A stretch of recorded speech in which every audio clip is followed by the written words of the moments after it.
And now I'm going to give this a try. I'm going to try and dig to the bottom as well, so I get all of the cheesecake on here. It smells really good, I have to say, so I'm sure it's going to taste good.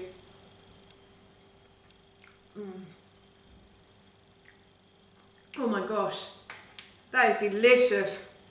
It's really creamy, but there's a slight tartness and sweetness from the raspberries. Hi everyone, and welcome back to Googie's Kitchen, and if you are new here then hello and welcome. My name's Alexis, and in today's video I want to share with you how to make these delicious chocolate raspberry cheesecakes. As I just mentioned, today I want to share with you how to make some really delicious chocolate raspberry cheesecakes. This recipe is really easy to do, but I have to be honest, it did take me a little while to get all of the ingredients ready to actually make the cheesecakes. And I have sort of stolen this recipe from a Waitrose recipe card.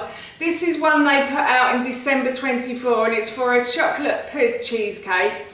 And I decided, because I can't eat a lot of these ingredients, to sort of make it my own. So the first thing I did for this recipe was I weighed and measured out some cashew nuts. So I weighed and measured about 150 grams of cashew nuts. Then I boiled the kettle and I poured hot water over those, and I let those soak for a good 5 minutes. Then I drained them through a colander over the sink, and then I put the cashew nuts, the soaked cashew nuts, into a blender cup. And in the blender cup I also added some tahini, maple syrup and some raw cacao powder, and then a splash or two of milk. I think probably in the end I added about 100 mils of milk, and it can be a milk of your choice as well.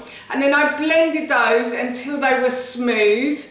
And then I set those ingredients aside, and then the next thing I did was to grab myself a saucepan, and I put some water in the bottom of the saucepan, and I put a whole packet of frozen raspberries in there. It might be too many raspberries for this recipe. This is the first time I'm making it, so I don't know how many raspberries I'm actually going to need. But the bag was about 450 grams, and I'm thinking you could probably get away with about 200 grams of raspberries. And also, they don't need to be frozen either. They could be fresh raspberries if you can get them at this time of year.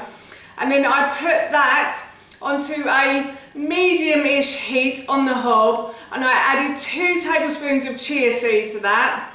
And I also added a tablespoon or 2 of maple syrup.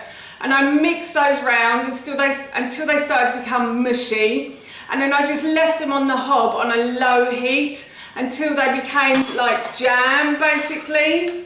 And then for the final part, so the base of the cheesecake, I put about 60 grams of pecans and about 120 grams of pitted prunes into a blender with about 2 tablespoons of coconut oil, and I blended those until they became biscuit-like. So I wanted quite a chewy bottom to my cheesecake, if that makes sense. I know cheesecake is traditionally like biscuits on the bottom, but I don't actually have any biscuits I can use today, so I decided to add prunes and pecans. I have done this with cheesecake recipes before. If you don't like prunes, then you could use dates as well if you wanted to. Dates are really nice at the bottom of a cheesecake. They just make it really chewy, so quite toffee-like as well. So now what I'm going to do is I'm going to put the cheesecakes together. So I've got some of the bottom of the cheesecake here. So I've got the pecans and the prunes and the coconut oil. And I'm just going to put this into the bottom of the wine glass like so. So I'm going to try and use 1/4 in each glass. And then I've got my cooled raspberry jam here. And I'm just going to put a dollop of that in and see how that looks. I might add another one of those actually.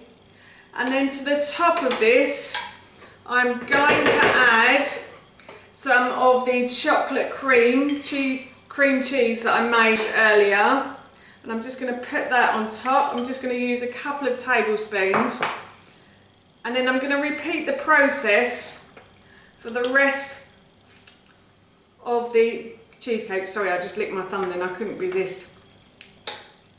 Yes, that's basically the cheesecake there, and I'm just going to As I said, I'm just going to repeat the process for the rest of the glasses, and then I will come back and I'll try some and let you know how it tastes.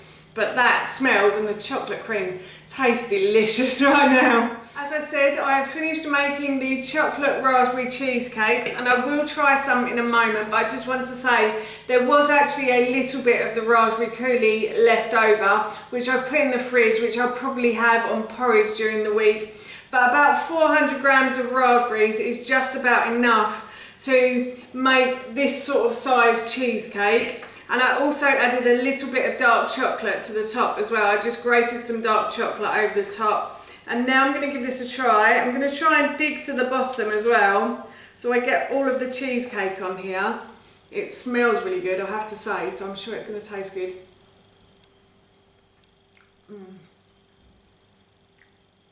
Oh my gosh, that is delicious. It's really creamy, but there's a slight tartness and sweetness from the raspberries, and the bottom is lovely and chewy as well. I'm looking forward to having that as a little treat this afternoon. That's how you make these delicious chocolate raspberry cheesecakes, and that recipe I will link in the description box below for you. As I mentioned earlier, I'm going to be having one of these as a sweet treat this afternoon, and I can't wait. They smell and taste so good. So for now, that's it from me. Thank you so much for watching, and I will see you in my next video. Bye!